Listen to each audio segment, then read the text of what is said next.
Kung matagal ka nang nagpaplanong magnegosyo, baka ito na yung sign mo para magsimula na. Ilang beses mo nang sinabing gusto kong pag-business, pero hanggang ngayon, wala ka pang nasisimulan. Ako si Ray. 4 years na kaming nagtitinda ng kape at milk tea sa mga gilid ng kalye. At kung may natutunan ako sa negosyo, ito yun. Ang tagumpay, hindi nangyayari sa taong puro plano lang. Nangyayari to sa taong kumikilos. Ang daming gustong mag-business, pero ang laging sinasabi, wala pa akong perfect na idea eh. Wala pa akong malaking puhunan. Nag-iipon pa ako ng pangrenta at malaking kapital. Pero real talk lang, kailan ka pa mag-uumpisa? Kapag may ibang nauna sa idea mo? Kapag maraming taon nang lumipas? Kapag pagod ka na kakaisip at wala pa rin nangyari? May kakilala ka bang gustong mag-business dati? Pero dahil puro plano lang, nagulat na lang siya.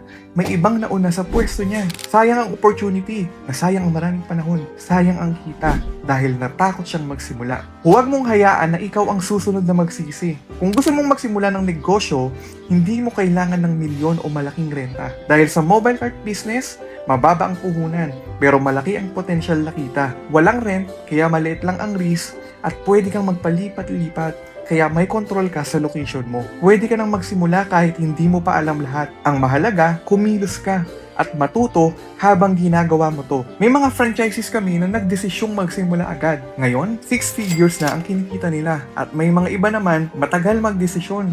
Ngayon, nagsisisi sila na hindi sila ang nauna.